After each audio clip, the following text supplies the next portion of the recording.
I now respectfully request, Mr. President, that you call on Dr. Ralph Wilde, Senior Counsel and Advocate, to address the legal questions before the court.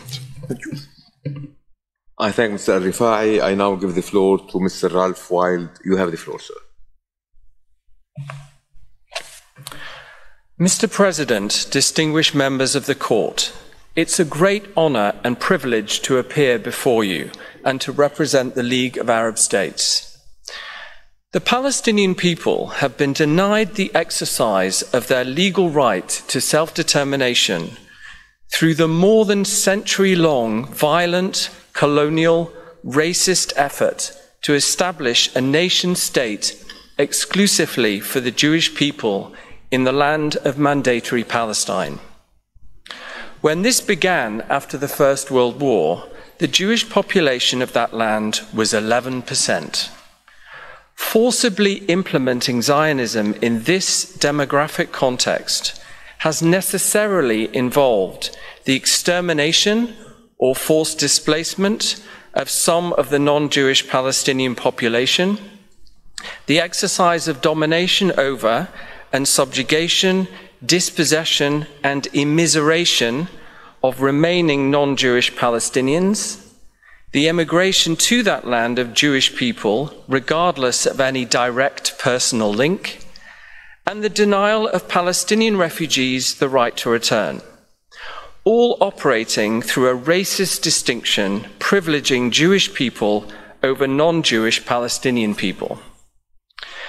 This has necessitated serious violations of all the fundamental Jus Cogens and erga omnes norms of international law.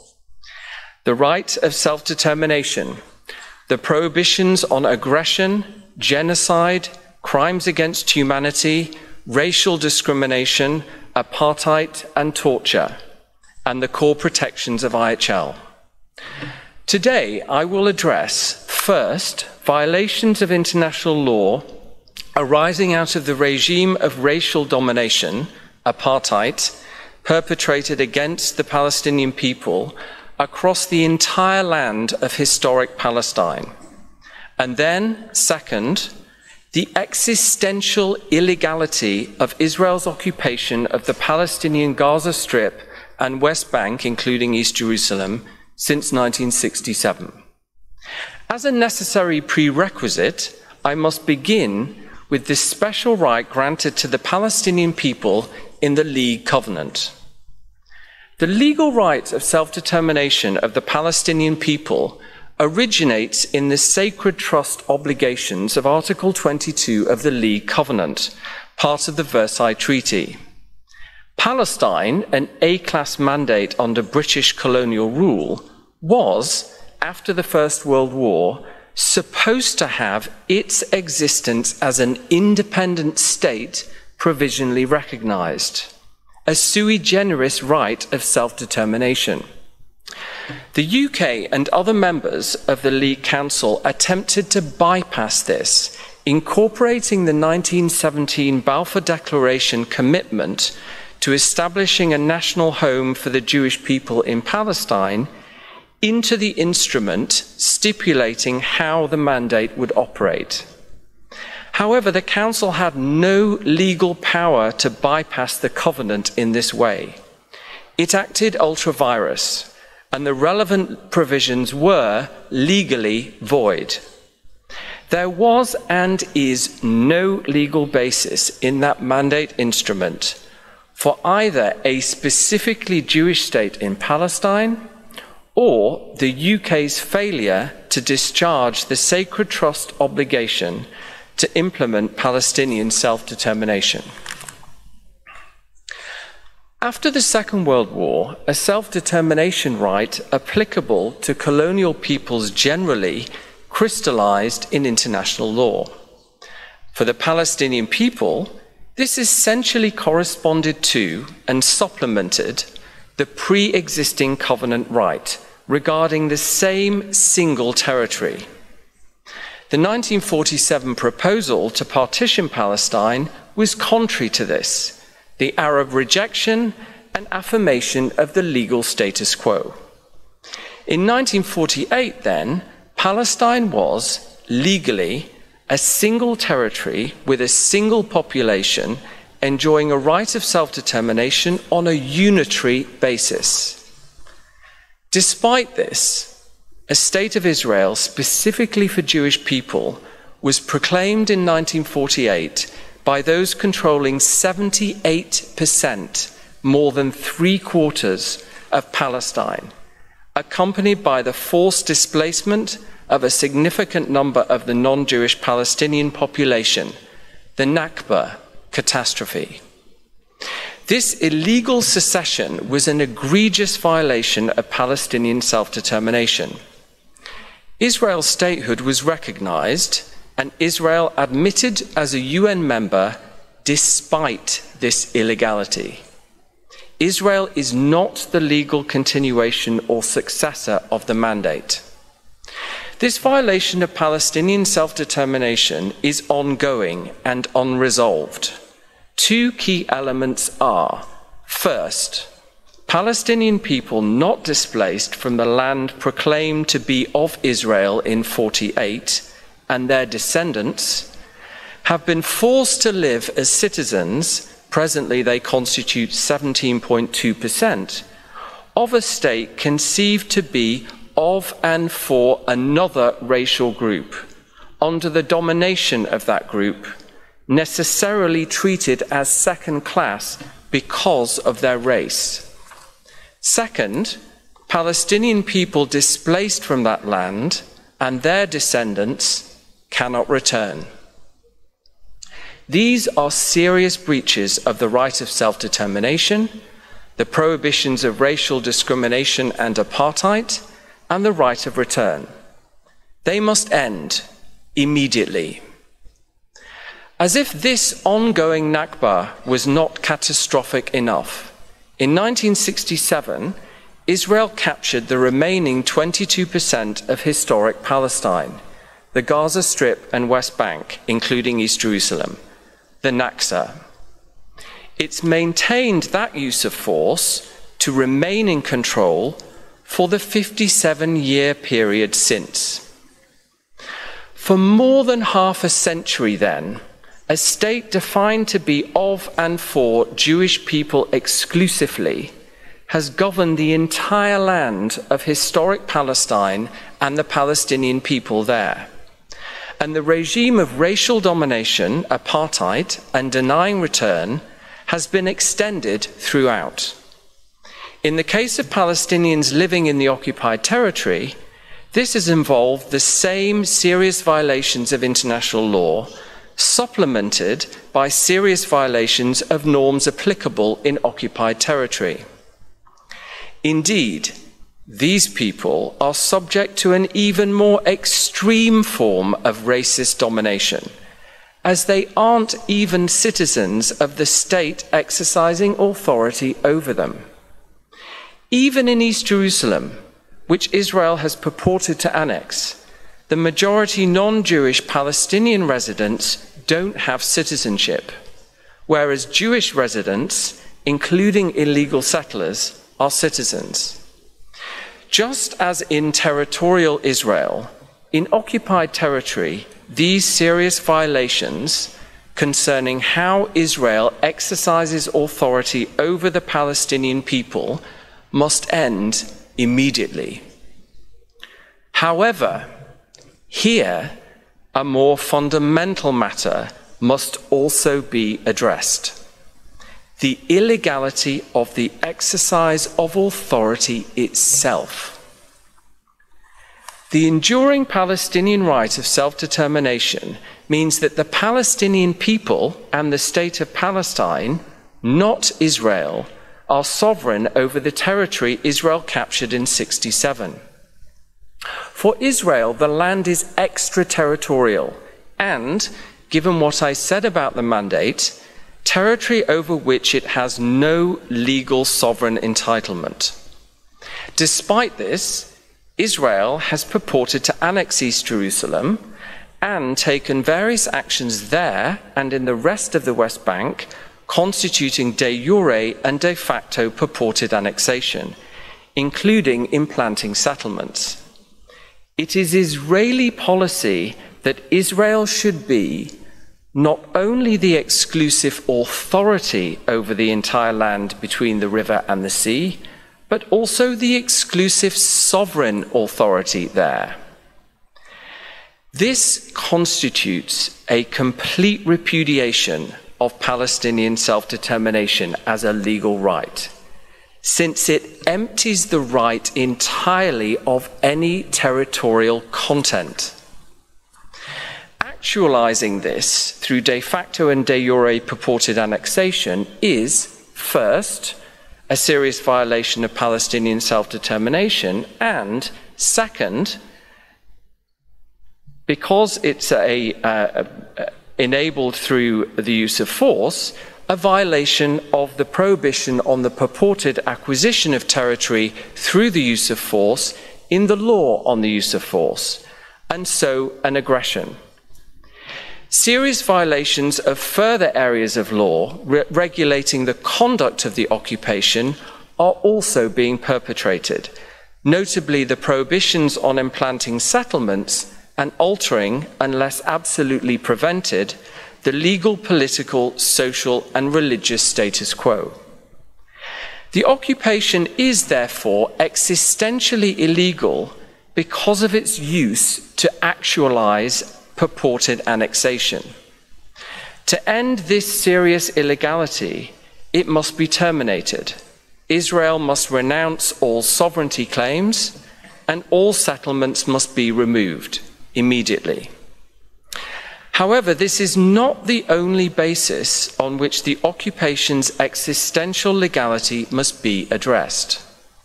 We need to delve deeper into both the law of self-determination and the law on the use of force.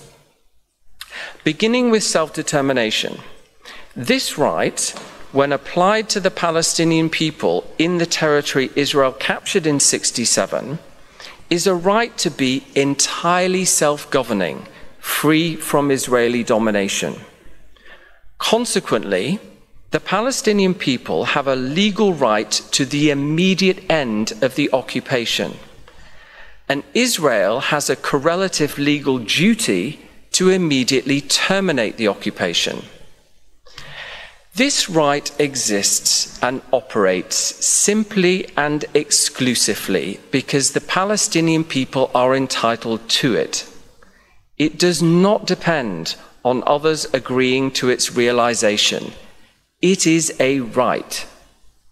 It's a repudiation of trusteeship, whereby colonial peoples were ostensibly to be granted freedom only if and when they were deemed ready because of their stage of development determined by the racist standard of civilization. The anti-colonial self-determination rule replaced this with a right based on the automatic, immediate entitlement of all people to freedom, without preconditions. In the words of General Assembly 1514, inadequacy of preparedness should never serve as a pretext for delaying independence. Some suggest that the Palestinian people were offered and rejected deals that could have ended the occupation, and therefore Israel can maintain it pending a settlement. Even assuming arguendo the veracity of this account, the deals involved a further loss of the sovereign territory of the Palestinian people. Israel cannot lawfully demand concessions on Palestinian rights as the price for ending its impediment to Palestinian freedom. This would mean Israel using force to coerce the Palestinian people to give up some of their peremptory legal rights, illegal in the law on the use of force, and necessarily voiding the relevant terms of any agreement reached. The Palestinian people are legally entitled to reject a further loss of land over which they have an exclusive legal peremptory right.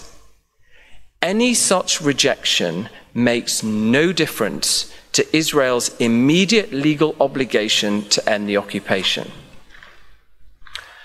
Turning to the law on the use of force, Israel's control over the Palestinian territory since '67 as a military occupation is an ongoing use of force. As such, its existential legality is determined by the law on the use of force as a general matter beyond the specific issue of annexation. Israel captured the Gaza Strip and West Bank from Egypt and Jordan in the war it launched against them and Syria. It claimed to be acting in self-defense, anticipating a non-immediately imminent attack. The war was over after 6 days. Peace treaties between Israel and Egypt and Jordan were subsequently adopted. Despite this, Israel maintained control of the territory, continuing the use of force enabling its capture. Israel's '67 war was illegal in the Jus ad Bellum, even assuming, arguendo, its claim of a feared attack. States can't lawfully use force in non-immediately imminent anticipatory self-defense. Alternatively, assuming, again arguendo, that the war was lawful, the justification ended after 6 days. However, the Jus ad Bellum requirements continued to apply to the occupation as itself a continuing use of force. In 1967, with self-determination well established in international law, states could not lawfully use force to retain control over a self-determination unit captured in war unless the legal test justifying the initial use of force also justified, on the same basis, the use of force in retaining control. Moreover, this justification would need to continue not only in the immediate aftermath, but for more than half a century. Manifestly, this legal test has not been met. Israel's exercise of control over the Gaza Strip and West Bank through the use of force has been illegal in the Jus ad Bellum since the capture of the territory, or at least very soon afterwards. The occupation is therefore, again, existentially illegal in the law on the use of force and aggression, this time as a general matter, beyond illegality specific to annexation. To terminate this serious violation, the occupation must likewise end immediately. What of Israel's current military action in Gaza? This is not a war that began in October 2023. It's a drastic scaling up of the force exercised there and in the West Bank on a continual basis since '67.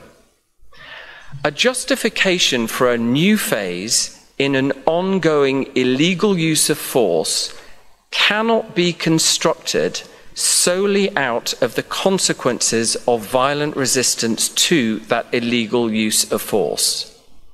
Otherwise, an illegal use of force would be rendered lawful because those subject to it violently resisted. Circular logic with a perverse outcome. More generally, Israel cannot lawfully use force to control the Palestinian territory for security purposes pending an agreement providing security guarantees. States can only lawfully use force outside their borders in extremely narrow circumstances. Beyond that, they must address security concerns non-forcibly. The USA, UK, and Zambia suggested here that there is a sui generis applicable legal framework, an Israeli-Palestinian lex specialis.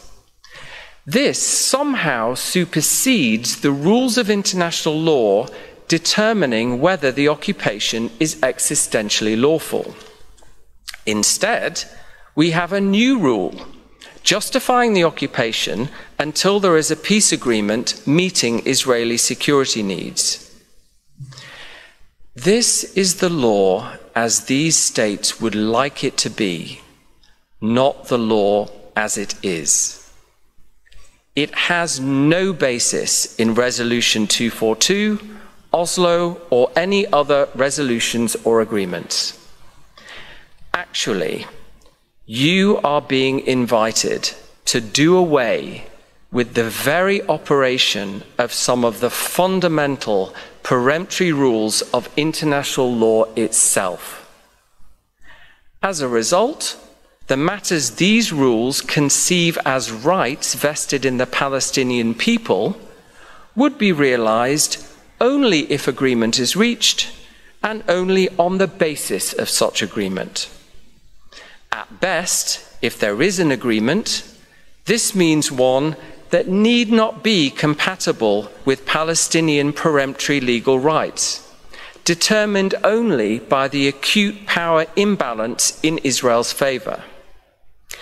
At worst, if there is no agreement, this means that the indefinite continuation of Israeli rule over the Palestinian people in the OPT on the basis of racist supremacy and a claim to sovereignty would be lawful.